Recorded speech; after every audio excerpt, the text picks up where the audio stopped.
안녕하세요, 핑몬스터입니다. 파리승은 들어와 주었는데 3.5번은 너무 모험이었나 봅니다. 비티냐가 페널티킥 키커로 나올 때 뒤통수가 쎄하던데 진짜 언덕할 땐 페널티킥 기가 막히게 다 넣으면서 오버만 가면 페널티킥 놓치는 경우가 왜 이리 많은 걸까요? 오늘은 그래도 경기가 좀 있으니까 조합을 나눌 수 있었고요. 15회 넘는 고배당 조합에도 도전해봅니다. 그럼 오늘 경기 분석 시작합니다. 첫 번째 경기는 맨유와 빌바오의 경기입니다. 징한 빌바오의 홈에서 치러진 1차전 결과는 모두의 예상을 깨고 맨유가 0대3 승리를 기록했고 올드 트래포드로 돌아왔습니다. 사실 1차전은 빌바오가 경기 초반부터 확실히 우수한 경기를 보여주었고 맨유가 쉽지 않겠다 하는 생각이 들었습니다. 하지만 빌바오의 핵심 센터백 비비안이 박스 안에서 너무나도 고의적인 파울을 하면서 페널티킥 허용과 흔치 않은 다이렉트 레드카드를 받았고 빌바오가 이때부터 급격하게 흔들리면서 결국 0대3으로 무너졌던 경기였죠. 빌바오로서는 이번 유로파리그 결승전이 자신들이 홈인 산 마메스에서 펼쳐진다는 점에서 큰 기대를 했던 이번 시즌이지만 핵심 수비수의 결장과 3골이라는 격차를 올드 트래포드에서 뒤집어야 합니다.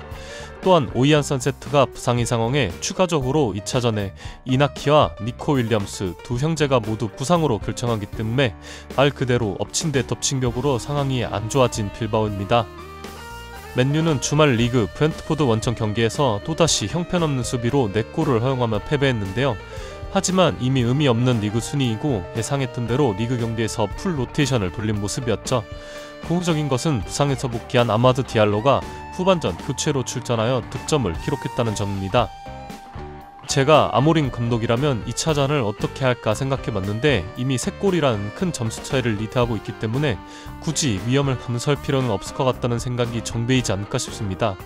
아마드 디알로나 가르나초 그리고 호엘룬 같이 빠른 발의 전망 자원들이 있기 때문에 수비를 견고히 한 후 역습을 노리는 형식으로 경기를 운영할 가능성이 크겠죠. 앞서 말했듯 빌바오는 핵심급 선수들이 4명이나 대거 결장합니다.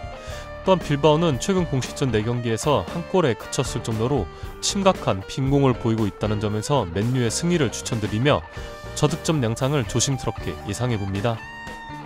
두 번째 경기는 보데 글림트와 토트넘의 경기입니다. 토트넘으로선 2차전이 머나먼 노르웨이 원정이라는 점에서 1차전 홈에서 최대한 많은 점수 차이를 벌리는 것이 중요했었는데 3대1 승리를 기록하며 2골 차이로 벌린 채 보데 글림트 원정을 떠납니다. 보데가 아무리 변방 리그의 팀이라지만 홈에서는 정말 강력한 모습을 보이는 팀인데요.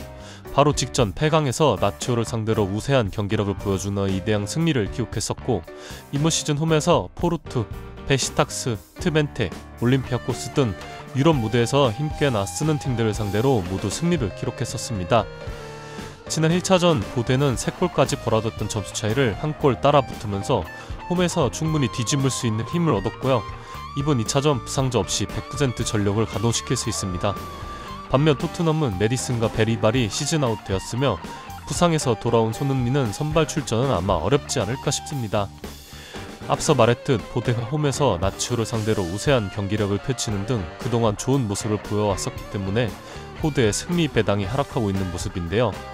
보데가 홈에선 확실히 강하게 나오는 편이기 때문에 사용할 수 있는 공간은 많아질 겁니다.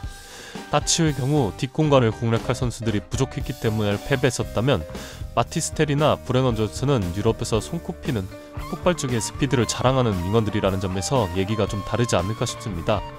토트넘의 승리를 예상해보면 추천픽은 토트넘은 플러스 0.5의 느낌 승리입니다. 세 번째 경기는 피오렌티나와 베티스의 경기입니다. 지난 1차전 베티스가 홈에서 압데와 안토니의 득점으로 2대1 승리를 기록했습니다. 피오렌티나로서는 라니에리의 귀중한 추격골이 나왔기 때문에 홈에서 충분히 반전을 기대해볼 수 있습니다. 피오렌티나의 경우 주말에 로마 원정이 있었고 0대1로 패배하면서 선수들의 체형 안배에도 실패했고 4위 진입 가능성은 더욱 낮아졌습니다. 피오렌티나는 과거 이탈리아노 검증 체제에서 컨퍼런스 리그에서만 2번의 준우승을 기록하면서 좌절했었는데 과연 팔라디노 감독 체제에선 우승컵을 들어올릴 수 있을까요? 베티스는 최근 공식전 15경기에서 단 1패에 그치고 있으며 최근 유럽에서 가장 좋은 폼을 보이고 있는 팀들 중에 하나입니다. 그 주역은 베티스의 임대로 합류한 이후 일치월장한 안토니로 최근 2경기에서 2번의 맨 오브 더 매치에 선정되었고 연속 득점을 기록하며 대단한 승리 지분을 보이고 있죠. 또한 부상에서 돌아온 이후 꾸준히 베티스의 플레이메이커로서 최고의 모습을 보여주고 있는 이스코도 건재한 모습을 보이고 있습니다.